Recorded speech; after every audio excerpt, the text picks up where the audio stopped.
Rao Gopalarao guarantee మేము కాలేజీలో చదువుతున్నప్పుడు పిచ్చి. యమగోళ డైలాగ్స్ అవ్వచ్చండి, ముత్యాలు, ఆయన టైమింగ్ వేరు, ఆయన టైమింగ్ ఈయనకుంది. నా అదృష్టం ఏంటంటే వీళ్ళిద్దరిని ఒకే స్క్రీన్లో చూపించే అవకాశం లేదు, కానీ నేను ఒక సీన్ అలా డిజైన్ చేసుకుని వీళ్ళిద్దరూ ఒకే సీన్లో ఉంటారు.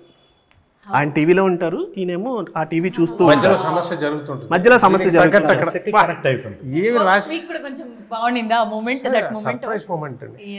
ప్లస్ ఆయన కనెక్ట్ చేసిన, అదే నేను చెప్పాను, చేస్తుంటే కనెక్ట్ చేసిన విధానం అది సిచ్యువేషనల్గా ఉంటుంది. రాయాలని రాసినట్టు ఉండదు సీను. కోరుండి ఒక డైలాగ్ కోసం సీన్ రాయరు ఆయన, ఆ సిచ్యువేషన్ ఇమిడియట్గా రాయడం అది చాలా మెచ్యూరిటీ నా ఫీలింగ్. ఇప్పుడు అది చెప్పాలంటే అది చూస్తే ఆశ్చర్యించచ్చు. యమగోళలో కూతురు సమస్య జరుగుతుంటుంది, కోసం అంతగానే కదా పతివ్రత క్వాలిఫికేషన్స్కి ఏమి ఇది నాన్నగారిది అక్కడ జరుగుతుంటుంది, ఇక్కడ ఇదే మ్యాటర్ ఇక్కడ చెప్పి ఇదే ఏనా అది నా హానర్ అన్నమాట నాన్నగారితో. చూడండి, ఒకప్పుడు రావు గోపాలరావు అబ్బాయి ఏంటా ఏం చేస్తావు నువ్వు అంటే ఇంటిలో పారిపోయి ఎవరైనా వస్తే భయానికి. సీతం వాకిట్లో ఉంటుంది అది, ఇలా ఏం చేస్తున్నావు అంటే ప్రతి వాళ్ళకి వస్తుంది ఆ సమస్య. ఏం చేస్తున్నావు అని అడుగుతారు ఫస్ట్. ఏం చేస్తున్నావు అంటే ప్రతి వాడికి ఒక గ్యాప్ ఉంటుంది ఒక పీరియడ్లో, చెప్పలేము అది. అందులో ఈ ఫీల్డ్లో సక్సెస్ అయితే కానీ జనం చెప్పాలి, సార్ ఈ క్యారెక్టర్ బాగుంది సార్ అని. నన్ను చూసారా సినిమాలో మనం చెప్పుకుంటున్నాం అంటే ఎక్కడ అందులో ఉన్నావా అంటే మనం ఇంకా ఇందులో రిజిస్టర్ అవ్వలేదు, 20 ఏళ్ళైనా 30 ఏళ్ళైనా. వాళ్ళు చెప్పేది వాళ్ళు ఇచ్చే గౌరవం ఇస్తేనే ఇండస్ట్రీలో మనం ఉన్నట్టు.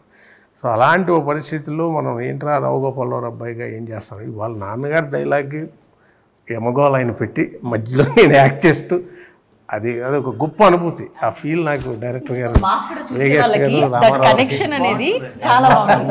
సిచ్యువేషన్ సేమే.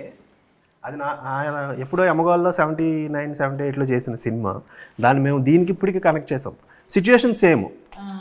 హీరోయిన్ ఒక అబ్బాయిని ప్రేమించింది, పెళ్లి ఫాదర్కి ఇష్టం లేదు. సో రావు గోపాలరావు గారు అందులో అదే చెప్తారు, వెళ్ళి ఫోటో చూపించు అంటారు. ఈయన కూడా కరెక్ట్గా వచ్చి ఫోటో చూపించు అంటారు. సో ఇక్కడ టీవీ చూస్తూ ఉంటారు. ఆ అమ్మాయి వచ్చి హీరోయిన్ మదర్ వచ్చి అబ్బాయి నచ్చలేదంట అనగానే ఈయన కౌంటర్ పడదు, రావు గోపాలరావు గారు కౌంటర్ పడదు, ఎందుకట అని. దానికి మళ్ళీ హీరోయిన్ మదర్ ఒక డైలాగ్ చెప్తారు.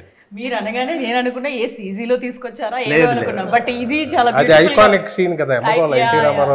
అది అసలు అంటే థియేటర్లో బాగా ఎంజాయ్ చేస్తారండి. దానికి దీనికి కనెక్షన్. ప్లస్ మామూలుగా వేరే ఆర్టిస్ట్ చేస్తే కనెక్ట్ అవ్వడం వేరు, తండ్రి కొడుకులు కదా, సేమ్ టైమింగ్, ఆ చెప్పడం కానీ. కానీ అదొక అద్భుతమైన జర్నీ సార్. నేను స్టార్ట్ చేసి అవి చేయడం, ఆ సీన్